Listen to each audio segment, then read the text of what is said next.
Harihi Om Shri Gurubhyo Namaha. These shlokas are recorded by separating the stanza word by word for easy learning. Please share your feedback in the comment. Kindly subscribe and share to others. Om Namo Bhagavate Vasudevaya. Om Namo Narayanaya. Simple meaning of Dasakam 62, Sloka 9. To destroy your home, Vraja, Indra sent heavy storm of clouds to cause a great flood. He carried his thunderbolt and rode on his white elephant, Airavata. Other gods like Agni, fire, and Vayu, wind, followed him, but secretly mocked at his arrogance. O Lord of these three worlds, who can escape this illusion, Maya, created by you? தசகம் 62 ஸ்லோகம் 9 எளிய அர்த்தம். உன் இருப்பிடமான விரஜத்தை அழிக்க இந்திரன் பெரிய வெள்ளப்பெருக்கை ஏற்படுத்த கனமான மேகங்களை அனுப்பினான். அவன் தன் வஜ்ராயுதத்தையும் எடுத்துக்கொண்டு வெள்ளை யானையான ஐராவதம் மீது ஏறிச் சென்றான். அக்னி நெருப்பு, வாயு அதாவது காற்று போன்ற மற்ற தேவர்கள் அவனை பின்தொடர்ந்தார்கள். ஆனால் மறைவாக அவன் அகந்தையை நையாண்டி செய்தனர். மூன்று உலகத்தினுடைய இறைவனே, உன் മായയാൽ യാർദാൻ തപ്പ முடியும்? നിന്റെ വാസസ്ഥലമായ വ്രജത്തെ നശിപ്പിക്കാൻ ഇന്ദ്രൻ കനത്ത മഴമേഘങ്ങളെ അയച്ചു, വലിയ മഹാപ്രളയം ഉണ്ടാക്കാൻ. അവൻ തന്റെ വജ്രായുധമെടുത്ത് വെള്ളാനയായ ഐരാവതത്തിനുമേൽ കയറി പുറപ്പെട്ടു. അഗ്നി, വായു തുടങ്ങിയ ദേവന്മാരും അദ്ദേഹത്തെ അനുഗമിച്ചു. പക്ഷേ ഗോപ്യമായി നീ അദ്ദേഹത്തിന്റെ അഹങ്കാരത്തെ പരിഹസിച്ചു. മൂന്നു ലോകങ്ങളുടെ നാഥ, നിന്റെ മായയെ മറികടക്കാൻ ആരാലാകും? ശ്രീമൻ നാരായണീയം ദശകം 62 ശ്ലോക 9.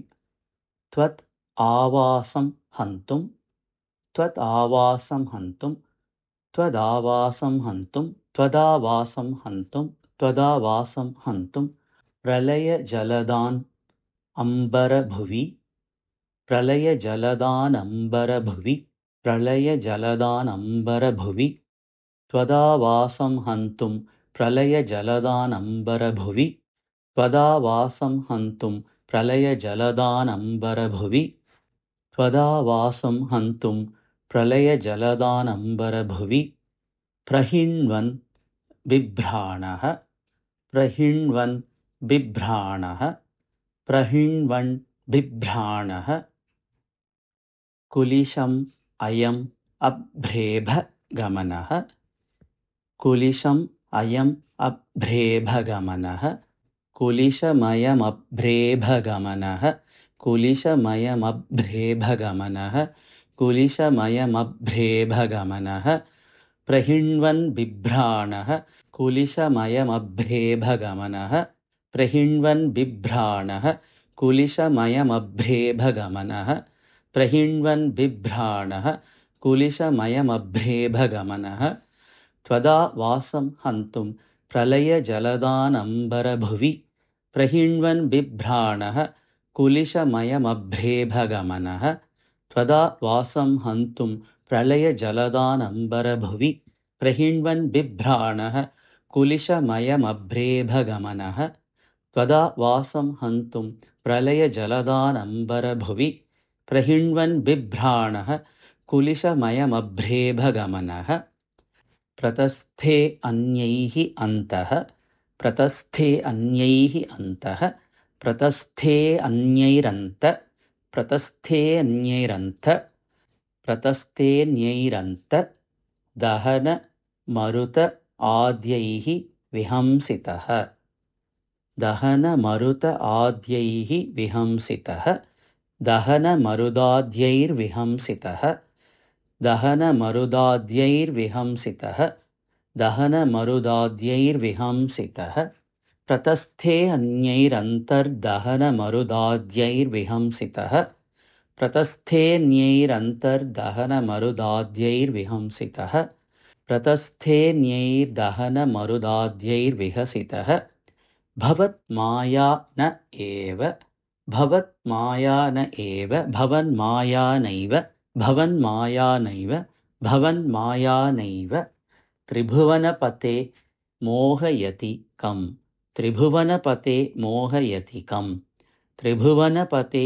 मोहयति कं भवन्मायानैव त्रिभुवनपते मोहयति कं भवन्मायानैव त्रिभुवनपते मोहयति कं भवन्मायानैव त्रिभुवनपते मोहयति कं प्रतस्थेऽन्यैरन्तर्दहनमरुदाद्यैर्विहंसितः भवन्मायानैव त्रिभुवनपते मोहयति कं प्रतस्थेऽन्यैरन्तर्दहनमरुदाद्यैर्विहंसितः भवन्मायानैव त्रिभुवनपते मोहयति कं प्रतस्थेऽन्यैरन्तर्दहनमरुदाद्यैर्विहंसितः भवन्मायानैव त्रिभुवनपते मोहयति कं त्वदावासं हन्तुं प्रलयजलदानम्बरभुवि प्रहिण्वन् बिभ्राणः कुलशमयमभ्रेभगमनः प्रतस्थेऽन्यैरन्तर्दहनमरुदाद्यैर्विहंसितः भवन्मायानैव त्रिभुवनपते मोहयति कं त्वदावासं हन्तुं प्रलयजलदानम्बरभुवि प्रहिण्वन् बिभ्राणः कुलशिमयमभ्रेभगमनः प्रतस्थेऽन्यैरन्तर्दहनमरुदाद्यैर्विहंसितः भवन्मायानैव त्रिभुवनपते मोहयति कं त्वदावासं हन्तुं प्रलयजलदानम्बरभुवि प्रहिण्वन् बिभ्राणः कुलशिमयमभ्रेभगमनः प्रतस्थेऽन्यैरन्तर्दहनमरुदाद्यैर्विहंसितः भवन्मायानैव त्रिभुवनपते मोहयति कं त्वदावासं हन्तुं प्रलयजलदानम्बरभुवि प्रहिण्वन् बिभ्राणः कुलशिमयमभ्रेभगमनः प्रतस्थेऽन्यैरन्तर्दहनमरुदाद्यैर्विहंसितः भवन्मायानैव त्रिभुवनपते मोहयति कं त्वदावासं हन्तुं प्रलयजलदानम्बरभुवि प्रहिण्वन् बिभ्राणः कुलशिमयमभ्रेभगमनः प्रतस्थेऽन्यैरन्तर्दहनमरुदाद्यैर्विहंसितः भवन्मायानैव त्रिभुवनपते मोहयति कं त्वदावासं हन्तुं प्रलयजलदानम्बरभुवि प्रहिण्वन् बिभ्राणः कुलशिमयमभ्रेभगमनः प्रतस्थेऽन्यैरन्तर्दहनमरुदाद्यैर्विहंसितः भवन्मायानैव त्रिभुवनपते मोहयति कं त्वदावासं हन्तुं प्रलयजलदानम्बरभुवि प्रहिण्वन् बिभ्राणः कुलशिमयमभ्रेभगमनः